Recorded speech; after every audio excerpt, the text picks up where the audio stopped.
Bangsa Yahudi telah hidup dalam perbudakan di Mesir selama kurang lebih 400 tahun. Mereka dipaksa bekerja untuk membangun patung-patung, kota-kota besar, serta berbagai simbol kejayaan kerajaan Mesir. Meski hidup dalam tekanan selama berabad-abad, bangsa Yahudi tidak melupakan asal-usul mereka, tanah kelahiran mereka, serta keyakinan kepada Tuhan yang mereka sembah. Sementara itu, di istana kerajaan Mesir yang berada di ibu kota Memphis, Firaun Seti mengadakan pertemuan penting bersama para pejabat dan panglima istana. Dalam pertemuan tersebut, Seti membahas ancaman dari bangsa Het yang kini mendiami wilayah lembah di dekat perbatasan Mesir. Guys are trying to cross the border. Don't want to do and won't do. Come. Say, They don't say anything, it's a yes or a no. but something else is. Should also say that we will. Great segment. Hadir dalam pertemuan itu, Ramses, Seti, serta Musa, sepupu Ramses yang telah dipercaya sebagai panglima perang kerajaan. Merasa situasi semakin genting, Firaun Seti meminta pendapat dukun kerajaan. Ia menanyakan apakah Mesir akan memenangkan peperangan apabila harus berhadapan langsung dengan bangsa Het. Setelah melakukan ritual, sang dukun menyampaikan bahwa ia tidak dapat memastikan pihak mana yang akan memenangkan peperangan tersebut. Namun ia mengungkapkan sebuah penglihatan bahwa dalam peperangan nanti akan ada seorang pemimpin yang diselamatkan oleh orang lain, dan orang yang melakukan penyelamatan itu kelak akan menjadi pemimpin besar. By omens.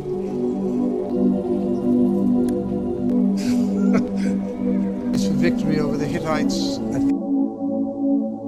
Mendengar hal itu, Musa hanya menanggapinya dengan tawa karena ia tidak mempercayai ramalan tersebut. They're close as brothers. Remind you. Sebagai simbol kepercayaan dan kehormatan, Seti menyerahkan pedang kerajaan kepada mereka berdua. Sejak kecil, Ramses dan Bosa telah tumbuh bersama di lingkungan istana dan menjalin persahabatan yang sangat erat. Tidak lama kemudian, Ramses dan Musa memimpin pasukan menuju wilayah permukiman bangsa Het.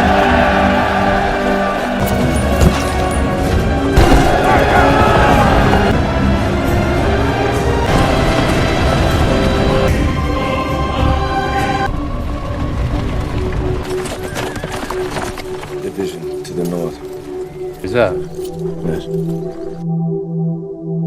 Setibanya di sana, tanpa banyak pertimbangan, pasukan Mesir langsung melancarkan serangan. Pertempuran berlangsung sengit dan penuh kekacauan. Di tengah pertempuran itu, Ramses terjatuh dan hampir tertabrak kereta perang milik musuh. Dari kejauhan, Musa melihat kejadian tersebut dan segera bertindak hingga berhasil menyelamatkan nyawa Ramses. Namun, tindakan Musa justru memicu kemarahan Ramses.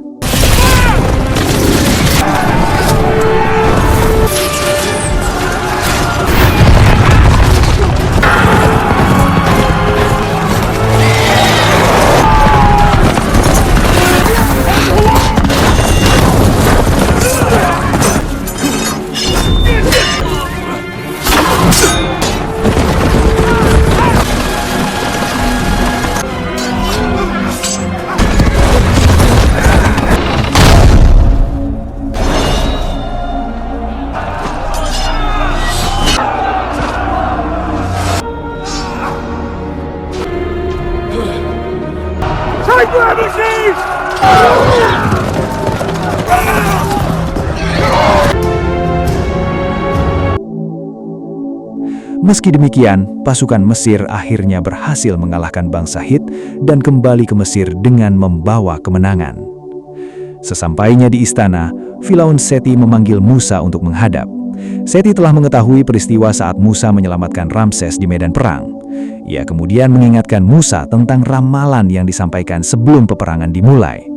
Seti menyadari bahwa Musa tidak mempercayai ramalan tersebut, namun ia sendiri mempercayainya sepenuhnya. Bahkan Firaun Seti secara terbuka mengungkapkan bahwa dalam hatinya ia lebih senang apabila Musa yang kelak menjadi penerusnya dibandingkan Ramses, putra kandungnya sendiri. Moses, thing, they too lied. High priestess, a prophecy. Saved my son's life. Thank you. This doesn't even make any sense. Can't succeed me. Will says one's own son, because you're not my blood. Not in the usual way.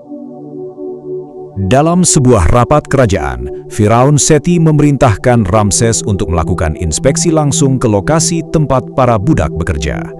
Namun, Ramses tampak tidak menunjukkan ketertarikan terhadap tugas tersebut. Melihat hal itu, Musa kemudian mengajukan diri untuk menggantikan Ramses dalam melakukan penyelidikan terhadap para budak. Only with the help of the gods. Rephrase. What about it? Is it your wish? Meet with the Viceroy, look around, make a report. What else? Di sebuah ruangan istana, Musa sempat meminta maaf kepada Ramses atas kejadian di medan perang, khususnya karena telah menyelamatkan nyawanya. Ramses menanggapi dengan tenang bahwa ia juga akan melakukan hal yang sama apabila berada di posisi Musa. I'll go to see the Viceroy. I'll do it. First, I would have saved your life too. It was a good shot. Little venom in your blood is a good thing. Keesokan harinya, Musa bersama para pengawalnya berangkat menuju Pithom untuk menyelidiki kondisi para budak Yahudi yang bekerja di wilayah tersebut. Welcome to Pithom. Enjoying a good share of his resources. Setibanya di sana, Musa menemui Gubernur Pithom di rumah dinasnya. Dalam pertemuan itu, sang gubernur meminta agar jumlah pasukan penjaga ditambah. Alasan populasi budak yang terus meningkat dikhawatirkan dapat memicu pemberontakan. Gubernur tersebut bahkan menyatakan bahwa apabila permintaannya tidak dikabulkan, ia terpaksa akan mengurangi jumlah budak dengan cara kekerasan. Mendengar hal itu, Musa merasa geram dan menilai gagasan tersebut sebagai tindakan yang tidak masuk akal. Ia kemudian menyampaikan niatnya untuk berdialog langsung dengan para budak sebagai langkah yang lebih bijaksana. You know what the problem is? They reproduce, but only to a point. Start slaughtering people. Let's go down and talk to them. What talking to them By looking at them. about Hebrews? He who fights with God. I'll go down there myself. Pada hari berikutnya, Musa memanggil beberapa tokoh bangsa Yahudi yang dijadikan budak untuk berdialog. Ia menanyakan siapa pemimpin mereka, namun salah seorang dari mereka justru balik mempertanyakan identitas Musa. Musa pun menjawab bahwa dirinya adalah Musa, putra Bitiah, saudari Firaun. Your name? What's yours? My name is Nun, the Bithia grandson of Horemheb. Jawaban itu membuat para budak Yahudi yang hadir di tempat tersebut terkejut. Pemimpin bangsa Yahudi itu kemudian memperkenalkan dirinya dengan nama Nun. My name is Nun. Nun menyampaikan keyakinannya bahwa suatu hari nanti bangsa Yahudi akan terbebas dari perbudakan dan kembali ke tanah leluhur mereka di negeri Kanaan. Malam harinya, Musa menerima sebuah surat rahasia yang dikirim oleh salah seorang budak. Dalam surat itu disampaikan bahwa Nun ingin bertemu dengan Musa secara damai di sebuah lokasi rahasia tanpa diketahui pihak lain.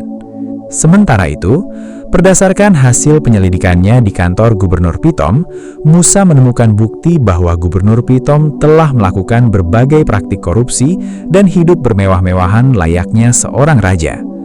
Musa berniat melaporkan temuan tersebut kepada Firaun agar gubernur itu dimintai pertanggungjawaban. I see you've survived your adventures. I could get for you before you leave. Proved. Do you have it in writing? Of course I don't mind. You can stop living like a king.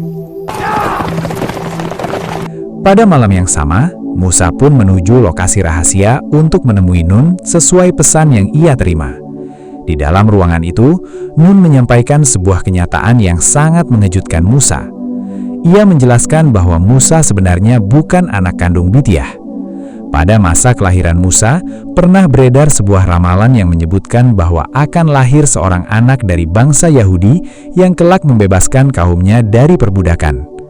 Ramalan tersebut memicu kemarahan Firaun pada masa itu, hingga ia memerintahkan agar seluruh bayi laki-laki yang lahir pada tahun tersebut disingkirkan. Namun, orang tua Musa berhasil menyelamatkannya dengan menaruh bayi itu ke dalam sebuah keranjang, lalu menghanyutkannya di Sungai Nil. Bayi tersebut kemudian ditemukan oleh Miriam, pelayan Bitiah, yang kemudian membawanya ke istana. Bitiah pun mengadopsi Musa dan membesarkannya sebagai anaknya sendiri, tanpa pernah mengungkapkan asal-usul Musa yang sebenarnya. Mendengar cerita itu, Musa menolak untuk mempercayainya. Ia segera meninggalkan tempat tersebut dengan perasaan kacau. Sorry, we're not dangerous. I don't think this is one. Business? Who's your father? Mother, the woman you call your mother. If you leave now, please.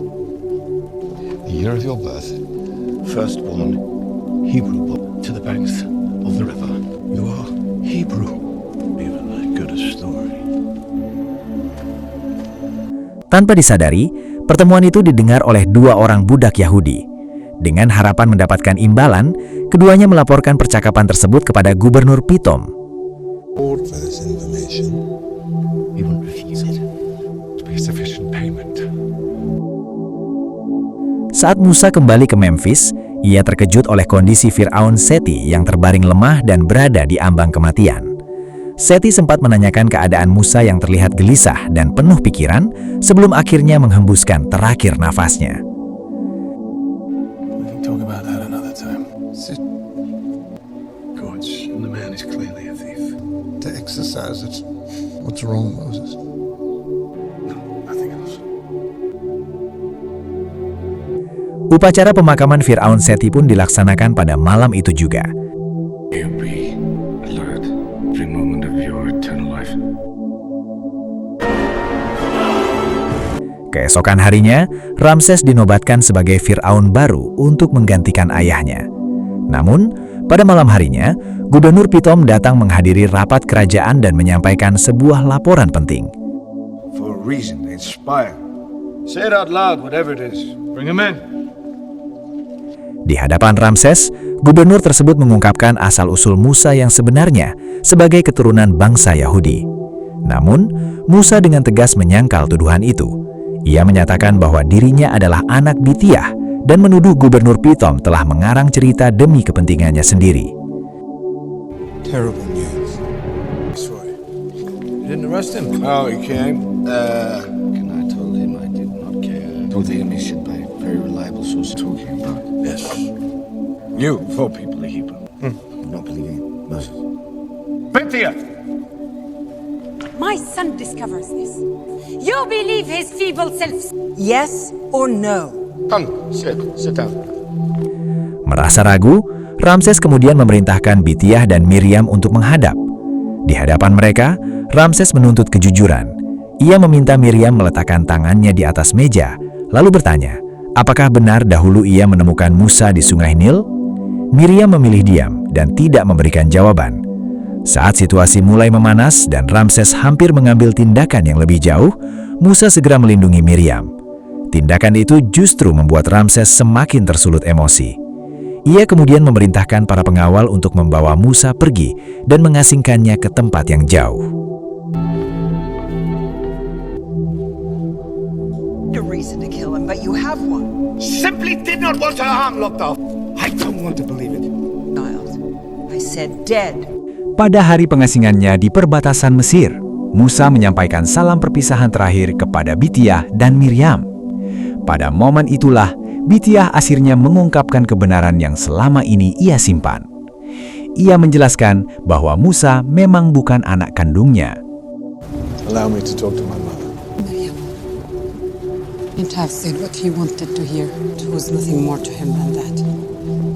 And neither would she. That's how much we love you. Yes. Bitiah menceritakan bahwa bayi Musa dahulu ditemukan oleh Miriam dalam keadaan mengapung di Sungai Nil. Meski demikian, Bitiah menegaskan bahwa ia telah mencintai dan membesarkan Musa sepenuh hati, layaknya anaknya sendiri.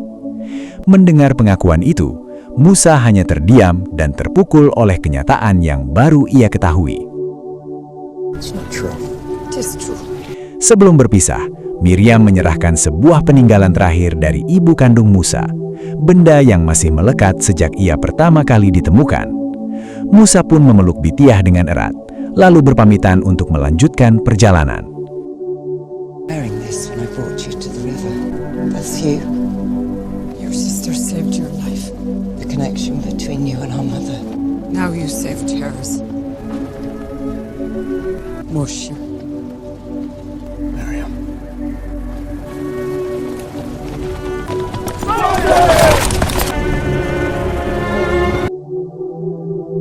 Dalam perjalanan pengasingan di bawah terik matahari, Musa menyadari bahwa seseorang telah menyelipkan pedangnya ke dalam perbekalan. Musa mengambil pedang itu, kemudian kembali melanjutkan perjalanan menembus badai pasir yang melelahkan. Karena kelelahan dan kondisi perjalanan yang sangat berat, kuda yang ditunggangi Musa akhirnya tumbang dan mati di tengah perjalanan.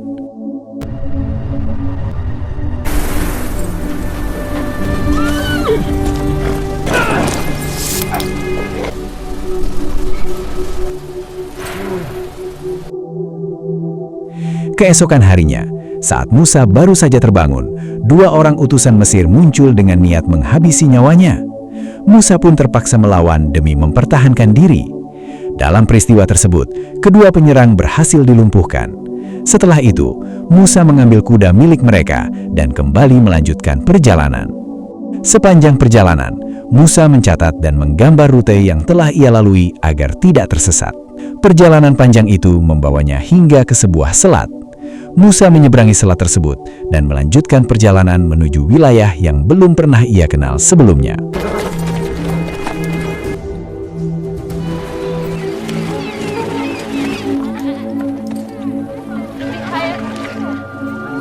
Di suatu tempat, Musa melihat sekelompok perempuan yang sedang mengambil air.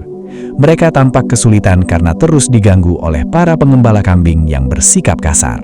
Melihat keadaan itu, Musa turun tangan dan membantu para perempuan tersebut hingga para penggembala itu akhirnya pergi menjauh. Sebagai ungkapan terima kasih, salah seorang perempuan bernama Zipora mempersilakan Musa untuk beristirahat di kediaman keluarganya.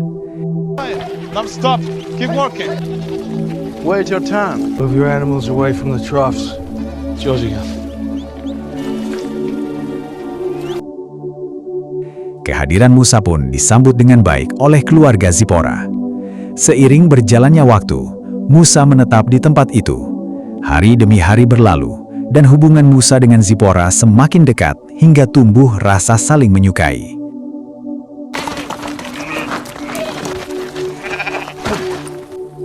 Describe Memphis. Lies because I don't want to.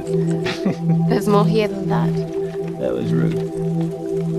This is by far. And so you are leaving. When?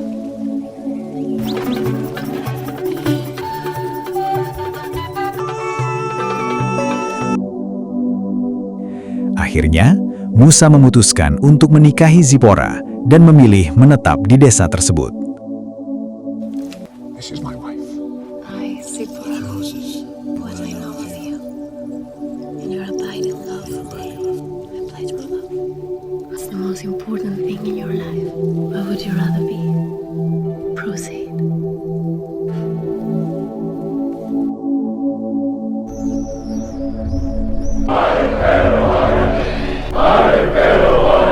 Dead per se. All the time. Spectre is my house parent. To go, meanwhile I'm living there like, do I have to kill somebody? Dari pernikahan itu, mereka dikaruniai seorang putra yang diberi nama Gersom. Suatu hari, saat sedang bermain, Gersom bertanya kepada Musa, apakah ia pernah mendaki gunung yang dianggap keramat di wilayah itu. Musa menjawab bahwa ia belum pernah melakukannya. Almost. Have you ever been to the top? Mother says it's forbidden. Not every mountain. No. Our God?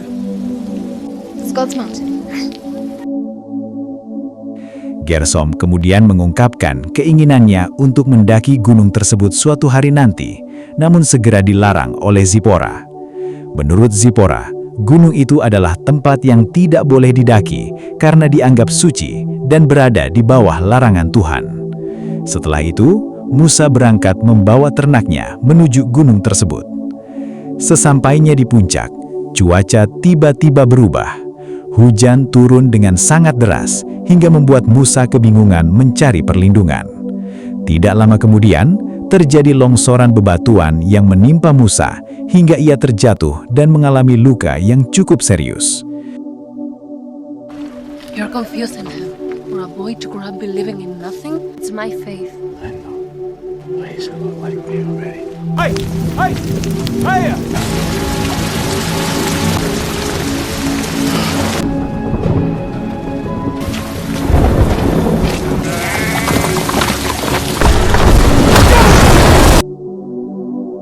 Dalam kondisi setengah sadar di tengah malam, Musa melihat sesuatu yang tidak biasa. Sebuah pohon tampak menyala tanpa terbakar habis, dan di hadapannya muncul sosok seorang anak kecil. Sosok itu mengetahui asal-usul Musa dan memperkenalkan dirinya sebagai The Messenger. Anak itu menyampaikan sebuah pesan dan meminta Musa untuk menjalankan tugas besar, yaitu membebaskan bangsanya dari perbudakan. Musa masih diliputi kebingungan ketika sosok tersebut tiba-tiba menghilang dari pandangannya. Help me! What did you say? Who are you? I need a general. Why else? I think you know and see what's happening to your people now. In your opinion, I am. Setelah kembali, Musa menceritakan apa yang ia alami di atas gunung kepada Zipora. Namun Zipora mencoba menenangkan Musa dan berusaha meyakinkannya bahwa apa yang ia lihat kemungkinan hanyalah akibat kelelahan serta luka yang dialaminya. I think you saw afterwards. It was not a storm. Fine. Do you know what you sound like? I have to tell you something. No, I am. About what you feel about me? No. Rest. Suatu hari, saat sedang mengambil air, Musa melihat putranya, Gersom, duduk termenung di depan rumah. Seketika, Musa merasa seolah melihat sosok The Messenger pada wajah anaknya. Hal itu membuat Musa terdiam dan semakin yakin bahwa pengalaman di gunung tersebut bukanlah sesuatu yang biasa. I can't sleep. I'll be fine. What's it look like? Come inside. Keesokan harinya, Musa pun sampai pada keyakinan bahwa pesan yang ia terima benar-benar merupakan panggilan Tuhan untuk dirinya. Musa kemudian mulai mempersiapkan diri dan membawa perlengkapan seperlunya. Ia berniat kembali ke Mesir untuk menyelamatkan bangsa Yahudi dari penderitaan yang mereka alami. Setelah berpamitan kepada Zipora dan Gersom, Musa segera memulai perjalanannya. Do you believe me? Just say what people want to hear. Will you keep this for me? If God tells a man to leave his family, So I can't answer that question. don't touch me.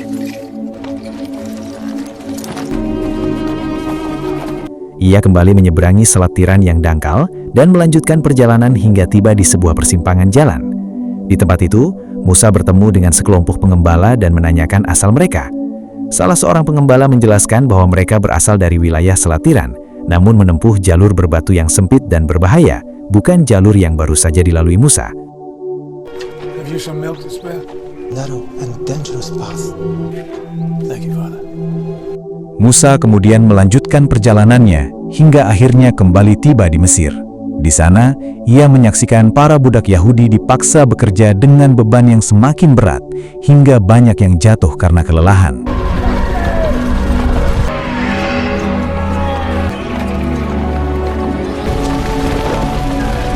Musa pun memasuki sebuah tempat rahasia dan kembali bertemu dengan Nun. Di tempat itu, Nun memperkenalkan Musa kepada kakak kandungnya, Harun, serta anggota keluarga Musa yang lainnya.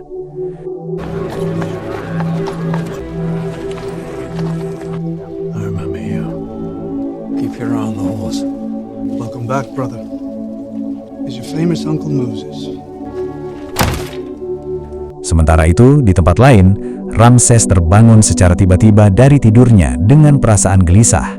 Ia memastikan kondisi istri dan anaknya yang masih terlelap, lalu berjalan menuju kandang untuk memeriksa kuda kesayangannya, seolah merasakan sesuatu yang tidak biasa akan segera terjadi. Tiba-tiba, dari arah belakang, Musa muncul dan mengarahkan pedangnya ke arah Ramses. You as Ramesses. I'm glad you're alive. My mother. Don't blame her Moses. to take your throne.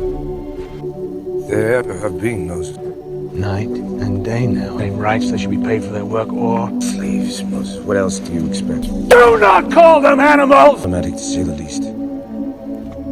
Same time. God. Which God? Dengan nada emosi yang tertahan, Musa menuduh Ramses telah berusaha menyingkirkan Musa di padang pasir dengan mengirim 2 orang suruhan.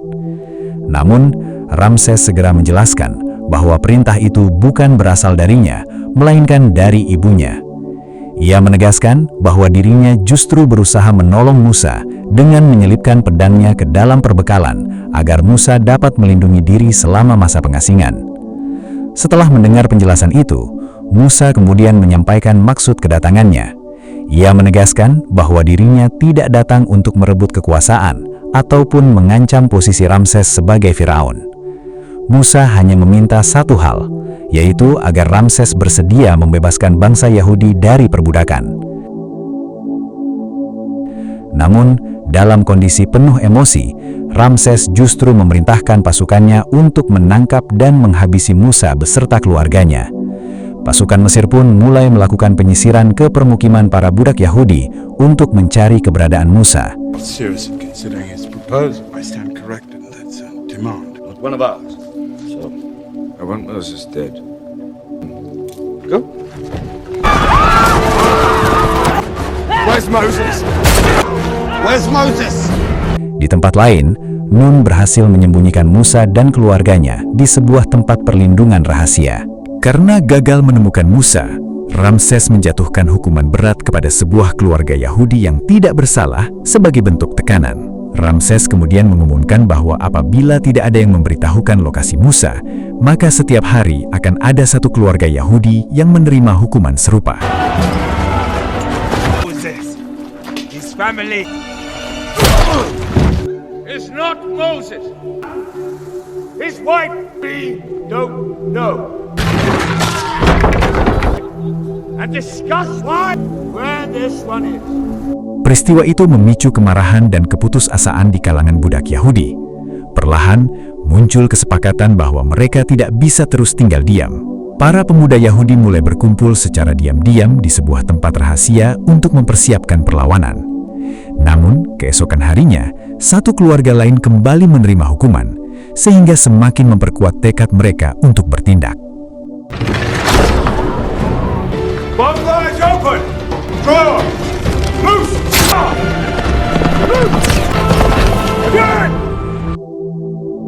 Sementara itu, di lokasi persembunyian, Musa mulai melatih para pemuda Yahudi.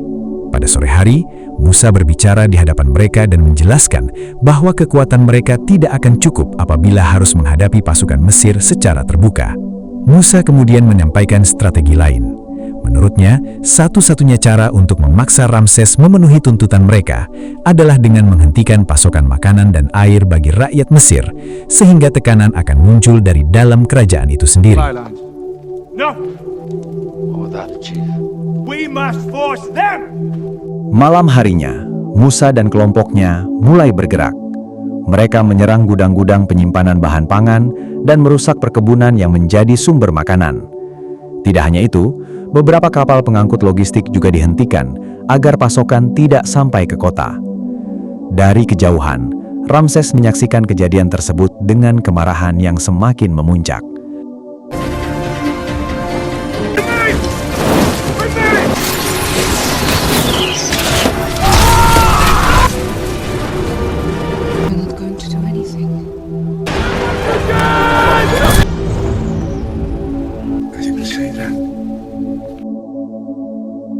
Pada malam yang sama, pasukan Mesir melakukan aksi balasan dengan merusak permukiman warga Yahudi. Ketegangan pun semakin memuncak di kedua belah pihak. Keesokan paginya, di sebuah bukit yang sunyi, Musa kembali didatangi oleh sosok The Messenger. The Messenger menyampaikan kepada Musa bahwa apa yang telah ia lakukan sejauh ini masih belum cukup. Menurutnya, Ramses tidak akan menyerah dengan mudah. Mulai saat itu, The Messenger menyatakan bahwa dirinya akan mengambil alih keadaan dan menunjukkan kuasa yang lebih besar. Watching you fail. I am prepared to fight for that long. After 400. Why did you take me away from my family? You don't need me. You can watch.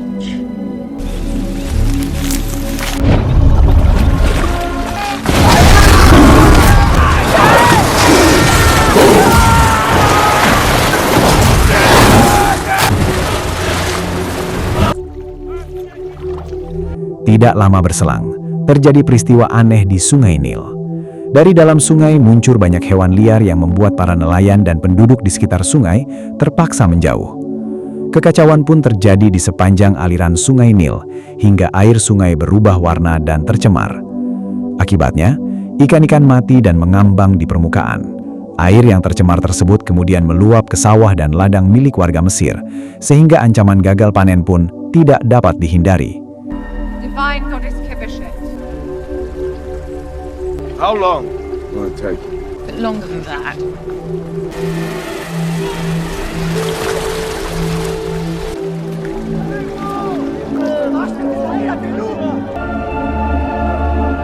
Pada malam harinya, hewan-hewan amfibi keluar dari sungai dan menyebar ke permukiman warga, bahkan hingga memasuki istana Ramses. Serangga-serangga itu mengerubungi bahan makanan dan menyebarkan penyakit kulit yang menyerang banyak warga.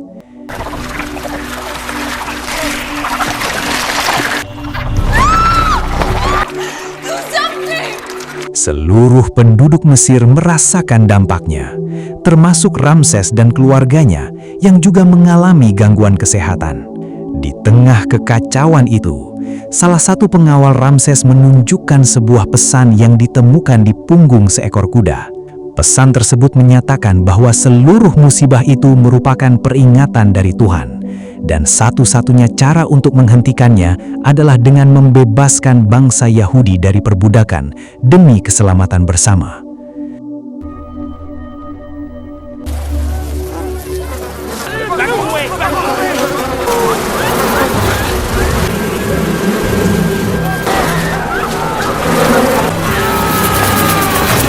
Certain amount of clay by the wild thrashing point of killing the fish, which they did. They died. And then what? Namun, Ramses tidak menunjukkan tanda-tanda untuk mengalah. Ia justru memerintahkan agar beban kerja para budak ditambah. It's in Hebrew, and they have not finished. The work of God. Workers shall be doubled, and we'll provide it for you. Musa kembali berusaha menemui The Messenger untuk meminta petunjuk, namun sosok itu tidak lagi menahan diri. Keesokan harinya, musibah kembali terjadi. Hewan sayangan Ramses mati secara tiba-tiba akibat penyakit yang tidak diketahui penyebabnya. Penyakit yang sama kemudian menyebar dan menyebabkan banyak hewan di seluruh wilayah Mesir mati mendadak. Dalam kemarahannya, Ramses menjatuhkan hukuman berat kepada para dukun kerajaan karena dianggap gagal menghentikan semua peristiwa tersebut.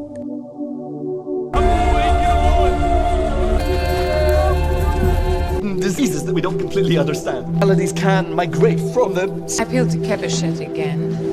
Pada malam berikutnya, kota Memphis dilanda hujan es yang sangat dahsyat hingga merusak banyak bangunan dan ladang. Belalang-belalang kemudian datang dan menghabiskan hampir seluruh tanaman pangan serta buah-buahan milik rakyat. Salah seorang menteri lalu melaporkan bahwa jutaan hektar lahan pertanian mengalami gagal panen. Ia mengusulkan agar persediaan pangan istana dibagikan kepada rakyat yang mulai mengalami kelaparan. Namun, Ramses kembali menolak usulan tersebut dengan tegas. Di waktu yang sama, Ramses mendengar suara aneh di sekitar istana. Ia mengira Musa kembali menyusup, namun ketika diperiksa tidak ada seorang pun di tempat itu. Dalam kondisi emosi yang sulit dikendalikan, Ramses melontarkan ancaman keras terhadap bangsa Yahudi. Ia merasa dirinya adalah penguasa tertinggi dan menolak untuk tunduk kepada Tuhan yang diyakini Musa.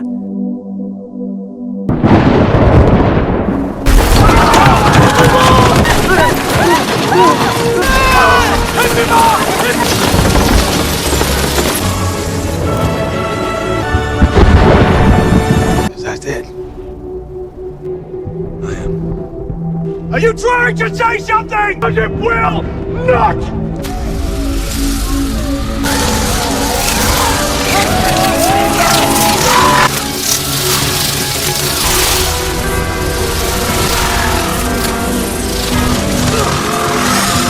Some crops have been lost. An act of mercy. We'll have plenty of water.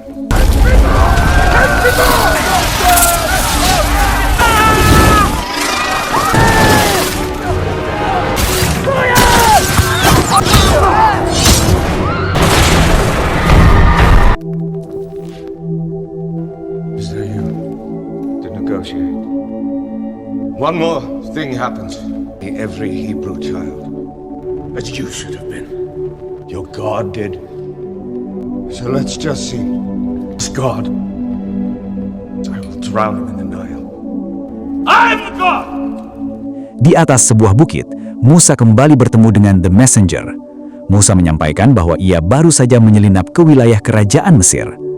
Namun, bukannya berubah pikiran, Ramses justru semakin keras dan kembali melontarkan ancaman terhadap bangsa Yahudi. The Messenger kemudian menyampaikan sebuah pesan penting kepada Musa. Pesan itu membuat Musa terkejut dan sempat menolaknya pada awalnya.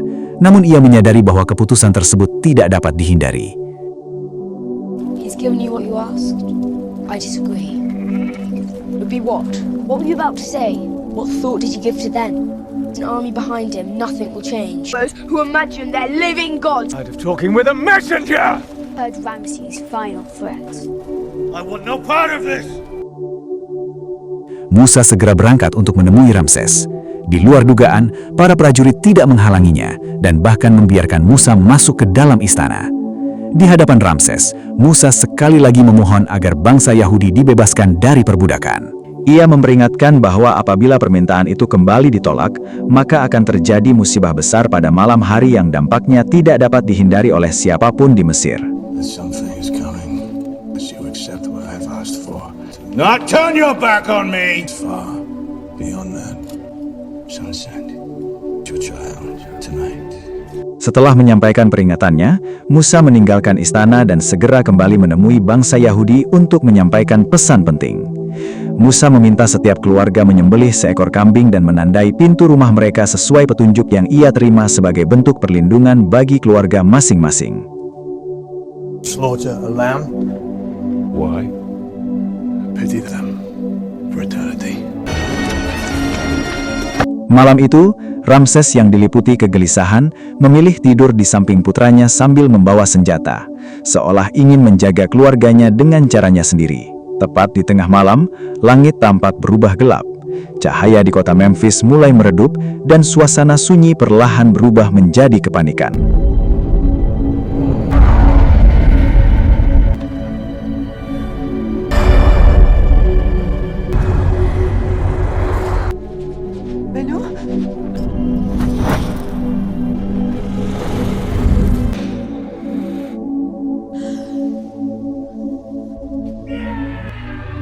Ramesses.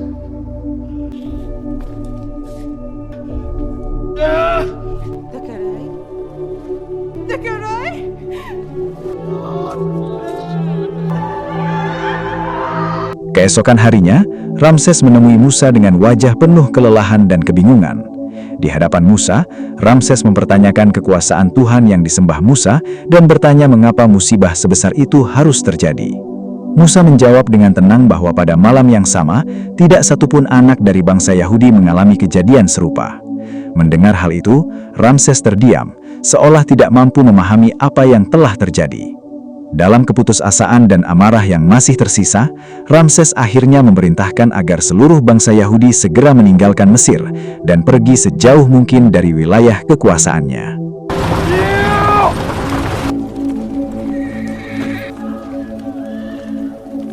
Children died. Is this your God? Worship such a God. My Hebrew child died last night. Out! Go! Land of your dreams. As you command. Setelah keputusan itu diucapkan, Musa memperlihatkan rute perjalanan yang akan mereka tempuh. Ia menjelaskan bahwa mereka akan menuju sebuah perairan dangkal di wilayah selatan, menyeberanginya dengan berjalan kaki, lalu melanjutkan perjalanan kembali ke tanah leluhur mereka di negeri Kanaan.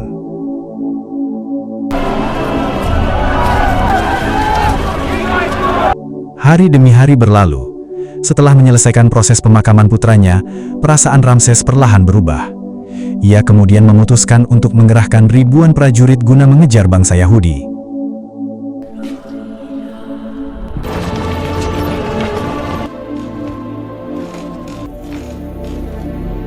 Your 400,000 slaves.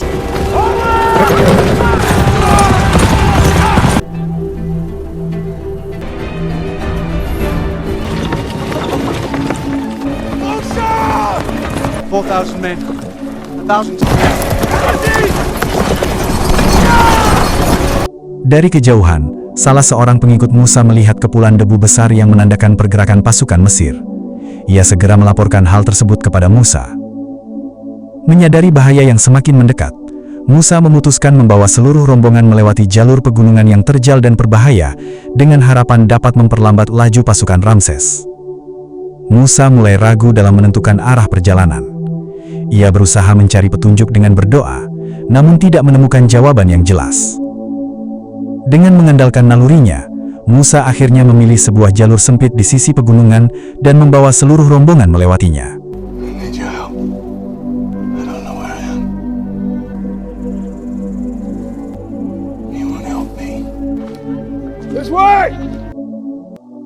Sementara itu, Ramses mengetahui rute yang diambil Musa dan segera memerintahkan pasukannya untuk terus melakukan pengejaran.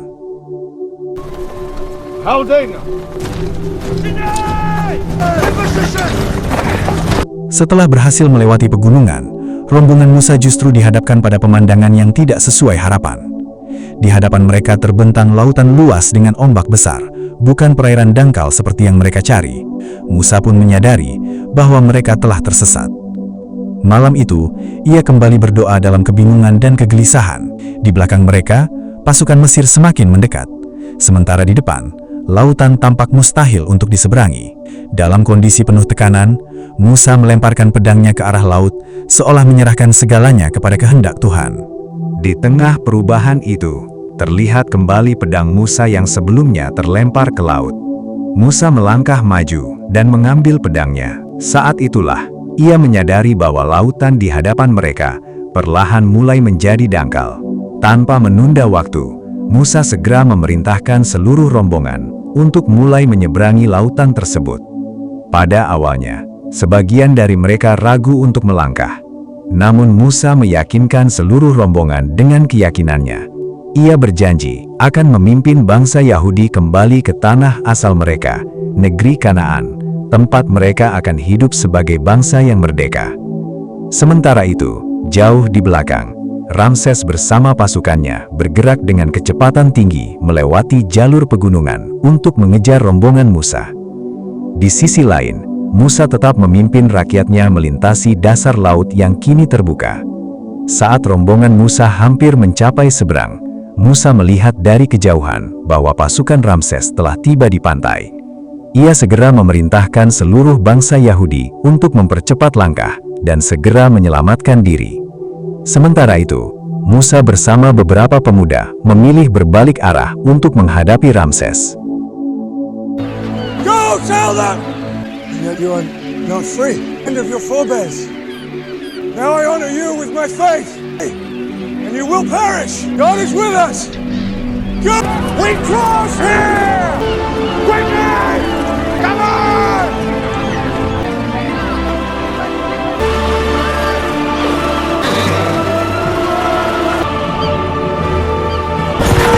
Get in! To right, fight!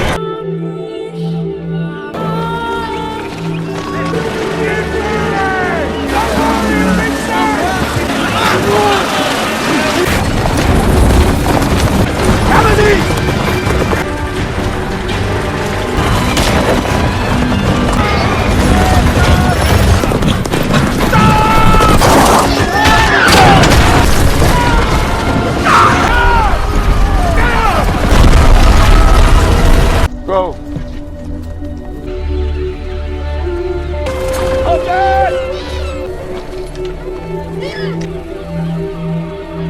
Turn!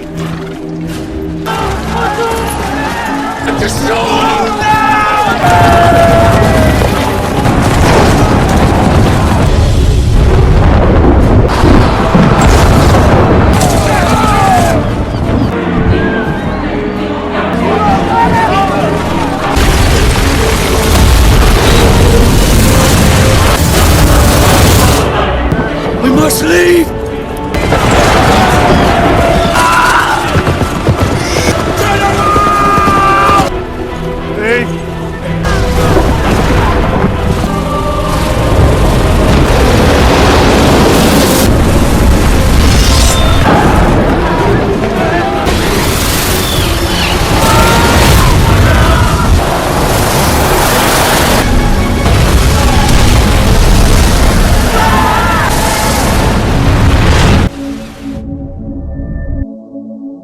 Di tengah lautan, tampak ribuan pasukan Mesir tenggelam setelah dihantam gelombang besar. Sementara itu, di tepi pantai, Musa ternyata berhasil selamat dan kembali berkumpul bersama rakyatnya.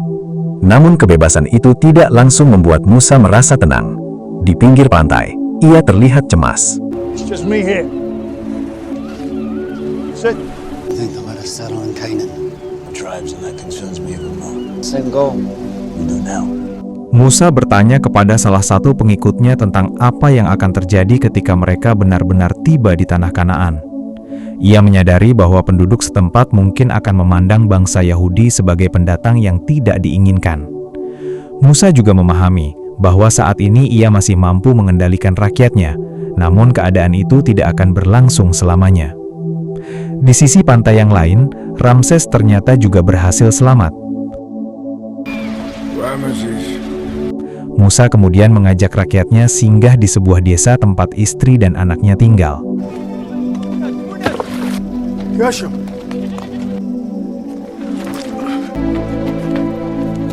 Istri Musa ingin ikut bergabung dalam perjalanan menuju tanah Kanaan, namun Musa menolaknya dengan berat hati. Ia menjelaskan bahwa perjalanan tersebut akan sangat panjang, memakan waktu lama, dan penuh dengan risiko yang tidak dapat ia pastikan keamanannya. They're my people. What makes you happy? It's an important thing in your life. When will I leave you? I appreciate. Malam harinya Musa kembali mendaki gunung yang selama ini ia anggap suci. Dari ketinggian, The Messenger memperhatikan keadaan bangsa Yahudi yang sedang merayakan kebebasan mereka dengan penuh kegembiraan. The Messenger kemudian memerintahkan Musa untuk masuk ke dalam sebuah gua dan menuliskan ajaran-ajaran di atas batu. What is that about you? Still speaking. A leader can falter, but will guide them in your stead. Ia menjelaskan bahwa usia manusia memiliki batas.